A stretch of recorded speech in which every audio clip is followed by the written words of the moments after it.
étant un peu tempétueux, j'ai par inadvertance oublié ma clé USB sur mon bureau, donc je ne sais pas vous accompagner mon speech par un visuel. Je m'en excuse d'avance.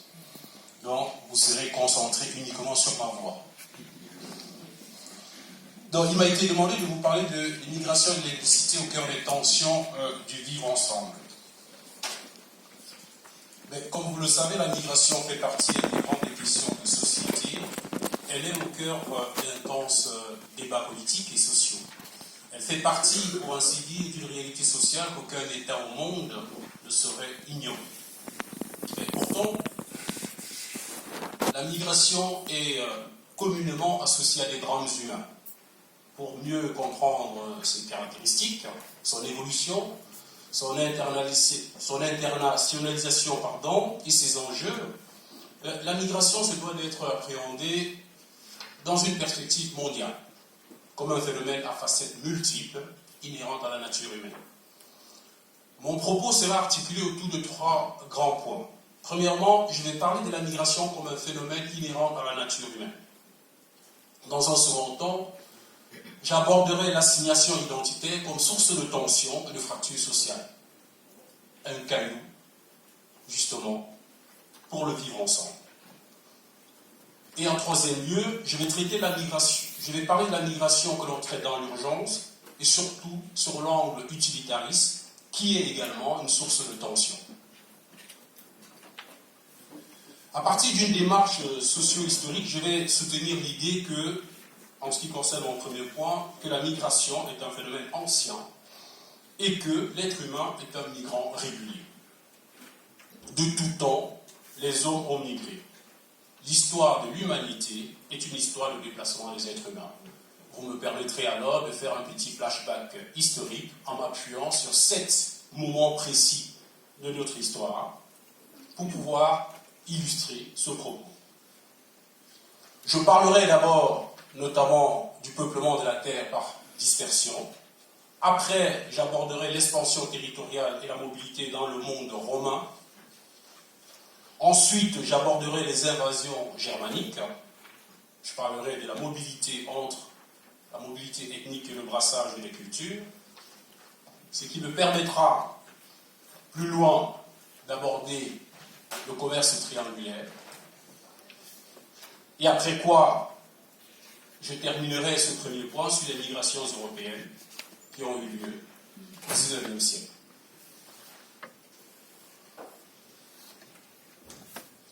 Donc je disais que la migration n'est pas un phénomène nouveau. Anthropologues, paléontologues, historiens et spécialistes de la préhistoire s'accordent pour reconnaître que l'histoire de l'humanité est depuis l'aube des temps une histoire de déplacement des êtres humains.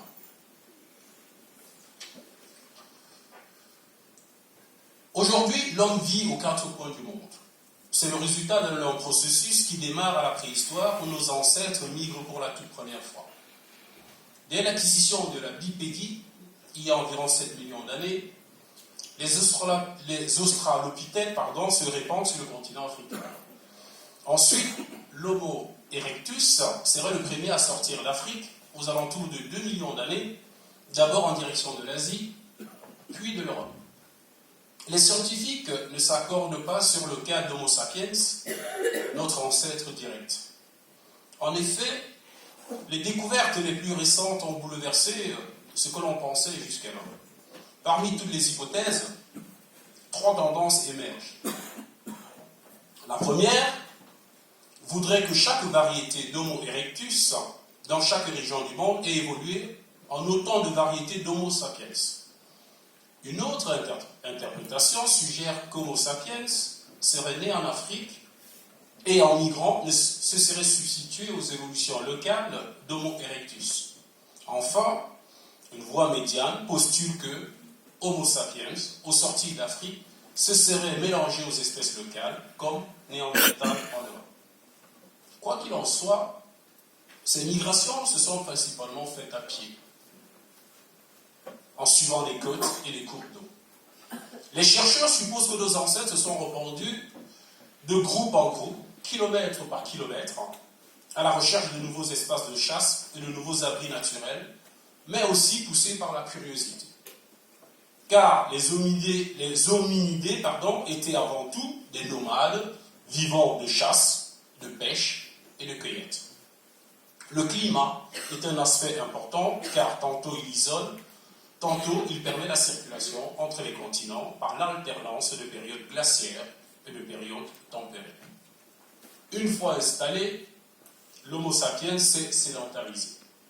Il construit des habitats en dur pour sa communauté, dresse les premiers animaux domestiques et se lance dans la culture des premières céréales. Il inventera bientôt de nouvelles raisons de migrer. Qu'en est-il entre le 2e siècle avant Jésus-Christ et le 3e siècle après Jésus-Christ? On assiste à l'expansion territoriale et la mobilité dans le monde romain. Au fil des siècles, l'homme se déplace de plus en plus pour faire du commerce, cultiver de nouvelles terres, exploiter de nouvelles richesses, mais aussi pour agrandir son territoire, au prix souvent de conflits armés. Dans l'Antiquité, une civilisation va s'étendre tout autour de la Méditerranée. Je fais ici allusion à Rome. Après chaque conquête, les Romains instaurent la Pax Romana. Ils instaurent les principaux cultes religieux, leurs principaux us et coutumes, l'usage du latin, du droit romain pour les citoyens et du droit latin pour les autres habitants. En effet, les nouveaux membres de l'Empire obtenaient la citoyenneté pour service rendu ou à la fin de 25 ans de service militaire. Cependant, en 212, l'édit de Caracalla attribuera la citoyenneté à tous les hommes libres du monde romain. En contrepartie, chaque nouveau territoire pouvait conserver une partie de ses usages, de sa langue, de ses institutions, ainsi que leurs pouvoirs locaux. Car c'est bien sur les élites locales, rapidement latinisées, que les Romains s'appuient pour la romanisation des nouvelles provinces de l'Empire. Le monde romain connaît alors une grande diversité de populations. Il peut être considéré comme une des premières fédérations de peuples de l'histoire. Afin d'exploiter rationnellement les terres conquises, les Romains mettent au point une administration performante avec des recensements de population et des relevés cadastraux. Tracent de nouvelles routes pour relier les nouveaux territoires au reste de l'Empire et les jalonnent de bornes militaires. Ces routes larges et rectilignes facilitent grandement les déplacements terrestres, de même que la pacification de la Méditerranée facilite les déplacements maritimes. Les raisons de voyager étaient nombreuses. Des échanges commerciaux, des études en Grèce, des pèlerinages dans les grands sanctuaires de l'Empire et même du tourisme. Dans la mobilité, dans l'Empire explosera lorsque les tribus germaniques pénétreront à l'intérieur des frontières liées dès le IIIe siècle. Et qu'est-ce qui se passe entre le IIIe siècle et le VIe siècle après Jésus-Christ? On assiste aux invasions germaniques, ce que j'ai qualifié entre la mobilité ethnique et le brassage des cultures. Dans l'Antiquité, les Germains sont un ensemble de peuples établis en Scandinavie, plus ayant migré vers l'Europe jusqu'aux frontières de l'Empire romain au IIIe siècle de notre ère. Au siècle suivant, les Romains concluent des traités avec des tribus limitrophes afin d'assurer la sécurité des frontières. En échange, les Germains fédérés peuvent occuper des terres dans l'Empire. Beaucoup d'entre eux s'engagent dans l'armée romaine. Cet équilibre est pulvérisé au 5e siècle par les conquêtes menées depuis l'Asie centrale par les Huns, qui déclenchent des migrations en cascade. Dès lors, les frontières poreuses et la fragilité du pouvoir romain laissent pénétrer différents peuples jusqu'au sud de l'Espagne. Les Ostrogoths, les Visigoths, les Vandales, les Alamans, les Francs, etc. Ceux-ci s'imposent sur l'empereur romain de la fin du 5e siècle. L'Empire romain n'est plus. En plein cœur de la péninsule italienne, les Ostrogoths ne cesseront d'être perçus comme des occupants étrangers, car ils s'opposent aux Romains sur de nombreux tableaux. Il y a des différences de religion, de langue, de droit, de fiscalité et de mœurs. En revanche, dans nos contrées, les Francs, peu nombreux, fusionnent rapidement avec l'élite gallo-romaine. Au contraire des Ostrogoths, dès la chute de l'Empire, ils réaffirment la légitimité de leur pouvoir obtenu auprès des derniers empereurs romains, traitent leurs sujets équitablement, selon le droit romain ou le droit germanique, et adoptent le christianisme. Au départ, de nombreux aspects de la vie culturelle et sociale subsistent, les écoles urbaines, langue écrite, droit romain ou culture littéraire. Les circuits économiques perdurent jusqu'au 8e siècle. À ce moment, les échanges ne passent plus par la Méditerranée, mais vont du nord au sud. De plus, la richesse ne vient plus des échanges, mais de la terre. C'est à ce moment que l'Europe bascule définitivement dans le Moyen-Âge. Qu'en est-il des migrations entre le 8e et le 11e siècle après Jésus-Christ? C'est l'émergence de l'islam et ses relations avec les autres monothéismes. Un siècle après la naissance des royaumes germaniques, une nouvelle religion apparaît en Arabie. Inspiré par l'ange Gabriel, un prophète prêche un Dieu unique, Allah. Au retour de son exil, Mahomet est acclamé à la Mecque, l'islam est né. En un siècle, les musulmans ont conquis des contrées qui s'étendent de l'Espagne à l'Indus. Chaque nouveau territoire est commandé au nom du calife par un émir. C'est celui-ci qui va chercher à étendre son pouvoir en annexant de nouvelles terres. Sur place, les Arabes installent leurs institutions, leur langue, leur monnaie bilingue pour faciliter son utilisation par les locaux. En matière de religion, l'islam prévoit la dîma, un pacte qui garantit aux juifs et aux chrétiens, sous domination musulmane, leurs droits en échange d'un impôt et de leur soumission à leur autorité. Dans les premiers temps, le climat de tolérance se manifeste par exemple par la présence de conseillers chrétiens à la cour du calife. En effet, le monde arabe est devenu une mosaïque de peuples, de cultures et de religions qui cohabiteront avec plus ou moins de succès selon les dynasties. Les croisades seront un temps de conflit, mais aussi un temps d'échange entre Orient et Occident. Cependant, ces échanges seront particulièrement fréquents et intenses à ces carrefours de civilisation que sont le sud de l'Espagne et la Sicile. La Sicile, conquise au IXe siècle, abrite une multitude de peuples. On y trouve notamment des Arabes, des Berbères, des Byzantins, des Lombards, des Juifs, des Slaves, des Persans ou des Turcs. Les Arabes perfectionnent l'agriculture irriguée, introduisent justement le verre à soie, les dattes, les pistaches, le coton. Grâce à ces mines de métaux précieux et à la pêche, l'île connaît un essor économique. La vie culturelle est intense également, car la Sicile accueille des intellectuels qui fuient les persécutions du Maghreb ou voyagent vers le Proche-Orient.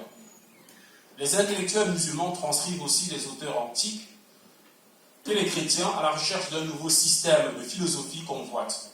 C'est le traité d'algèbre, d'arithmétique, de philosophie, d'astronomie ou de médecine seront traduits en latin, en Sicile, mais surtout en Espagne, sous l'impulsion des évêques de Tolède. Que se passe-t-il alors entre le XVIe et le XVIIIe siècle après Jésus-Christ? On assiste au commerce triangulaire. C'est l'ère de la migration forcée et du développement économique. Au XVe siècle, les Européens entreprennent de repousser les limites du monde connu. L'Europe part à la découverte du monde. Très rapidement, elle dépasse la simple exploration d'un monde jusqu'alors inconnu pour en faire sa conquête. À la fin du Moyen-Âge, des explorateurs européens cherchent de nouvelles voies vers l'Asie. Et c'est en tentant d'y arriver par l'ouest qu'ils découvrent un nouveau continent, l'Amérique. Bientôt, ils prennent possession de ces vastes territoires au nom de l'Espagne, du Portugal, de la France ou de l'Angleterre. Les Amérindiens sont décimés en quelques dizaines d'années par les conflits, les maladies et leur asservissement. Pour combler ce manque de main-d'œuvre et la demande en sucre, coton, minerais, tabac, café et cacao, les colons importent massivement des esclaves dès le XVIe siècle. Ce commerce triangulaire doit son nom à ces trois États. Partant d'Europe, les négriers échangent en Afrique des armes, de l'alcool et des produits manufacturés contre les esclaves. Ensuite, les esclaves sont acheminés en Amérique, d'où les navires repartent avec des produits exotiques vers le continent européen. On estime aujourd'hui à 11 millions le nombre d'individus déplacés en 3 siècles, soit de 35 à 40 000 traversés avec à leur bord jusque 600 esclaves. Bien que leur survie soit primordiale pour leurs négociants, les conditions de vie des esclaves à bord sont épouvantables. Ce sont des privations, des manques d'hygiène, la promiscuité. Les hommes sont enchaînés et sortent rarement de cales. La discipline est martiale et les châtiments cruels. À leur arrivée, l'humiliation de la vente aux enchères attend les esclaves. Des marchandises, ils deviennent machines à produire dans l'exploitation. Mais malgré tout, ils ne cessent de se mutiner, de s'évader et même de se suicider afin d'échapper à leurs conditions. Durant son existence, la traite transatlantique est parfaitement légale. Il y a d'ailleurs un code noir qui régit même la vie des esclaves dans les colonies françaises dès 1685. Ce n'est qu'au siècle suivant qu'elle est remise en cause par des clubs de militants. Toutefois, des réticences sont nombreuses, ce qui explique que si la Grande-Bretagne abolit l'esclavage en 1807, il faut attendre 1865 aux États-Unis, son ancienne colonie.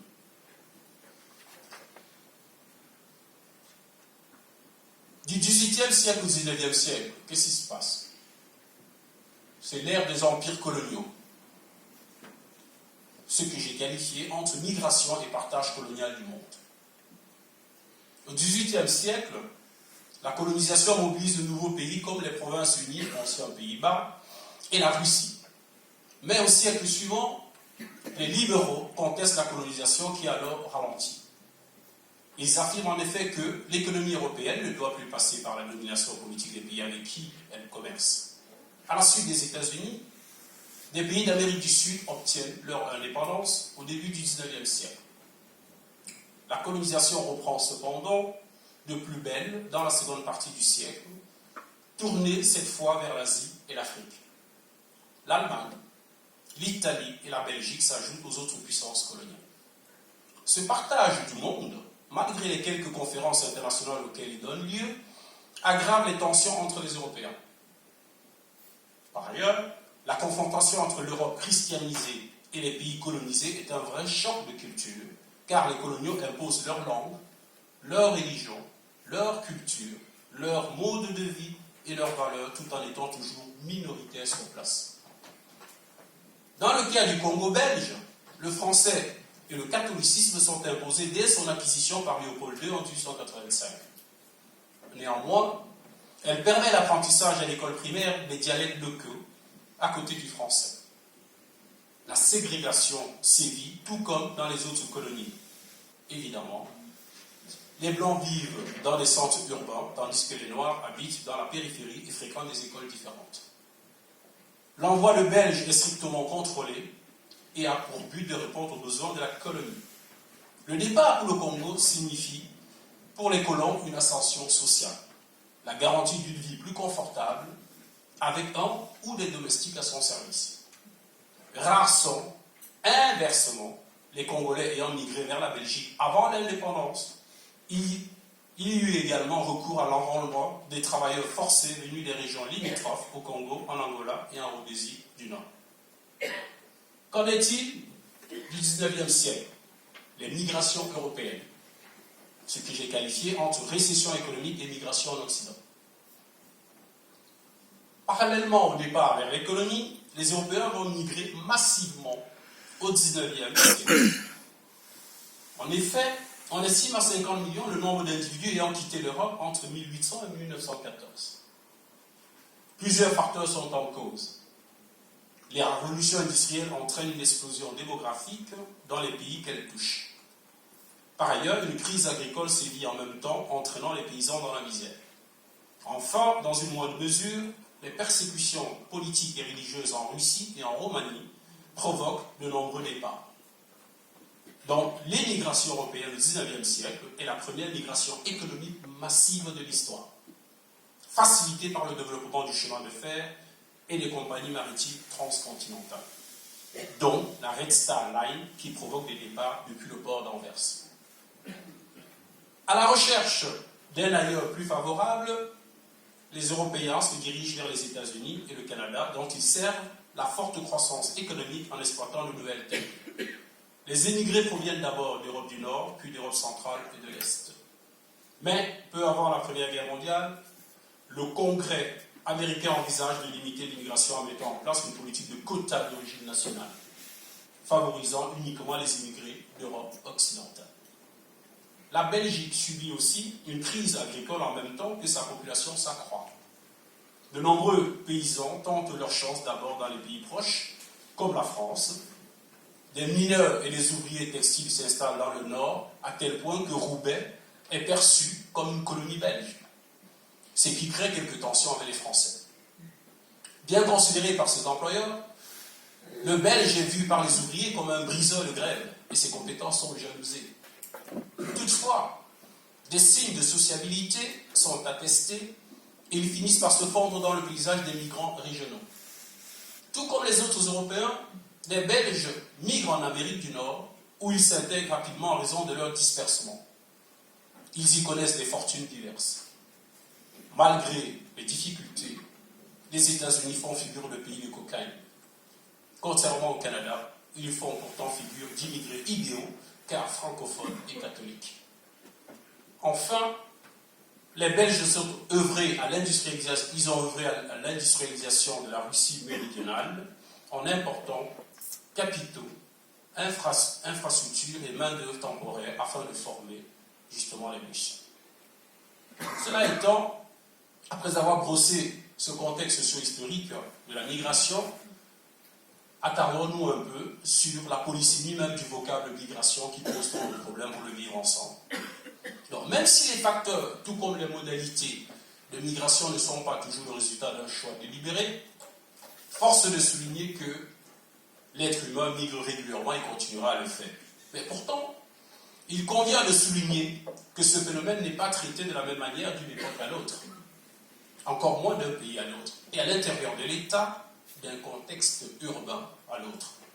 De même, selon les régions ou les espaces, l'amplitude du déplacement de population demeure extrêmement variable. Que ce soit au niveau national ou international, l'inscription à l'agenda politique du thème des migrations humaines répond à des logiques diverses qui varient selon les pays dits d'accueil et les pays ou les régions d'émigration. Les aspects intrinsèquement humains de ce processus